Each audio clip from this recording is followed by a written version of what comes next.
Vivre avec la maladie et le partager via ces ateliers. L'actualité en bref, c'est cette rencontre proposée ce mardi à l'espace court d'Épinal dans le cadre de la Journée mondiale de la maladie de Parkinson à quelques jours de la date officielle, le 11 avril. Une manifestation organisée par le comité départemental France Parkinson à destination des malades, de leurs proches, des aidants et de tout public à la recherche d'informations.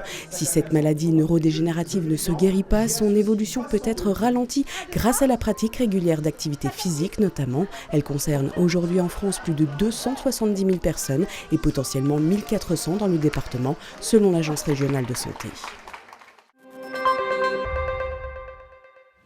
Alors que la dette de la France ne cesse de s'accroître, le département des Vosges poursuit au contraire son désendettement. C'est ce que l'on pouvait entendre ce lundi matin au conseil départemental, réuni en séance publique pour examiner et voter lors de la première décision modificative de l'année, une hausse d'un peu plus d'1 million d'euros du budget qui s'élève à présent à 537 millions d'euros. Une modification dans l'attente des recettes provenant de l'État. Depuis 8 ans, le département a réduit sa dette de plus de 20% avec une capacité de désendettement de 3 années, loin du seuil d'alerte fixé à 10 ans. Dans le même temps, l'Assemblée départementale poursuit sa politique d'investissement en y consacrant 22% de son budget annuel. Il peut rien nous arriver. On y va ? On descend.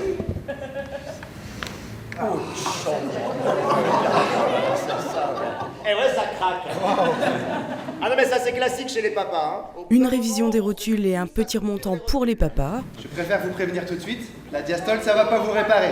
Des ateliers créatifs pour les enfants et des moments de lecture à partager. Il y en avait pour toute la famille le week-end dernier à l'occasion du Printemps des mots organisé par l'Amicale de Bruyères aux abords de la salle des fêtes. Sous la direction artistique de la compagnie des Jolis Mômes, une quinzaine de spectacles et concerts gratuits en très grande majorité ont ainsi été proposés avec un leitmotiv immuable, la culture pour tous. La météo aidant, cette 16e édition a attiré plus de 1200 spectateurs. Maintenant, on va additionner avec le poids de madame. L'âge. Ouais, c'est bon l'âge. Ok, ça fait l'âge. Menteuse.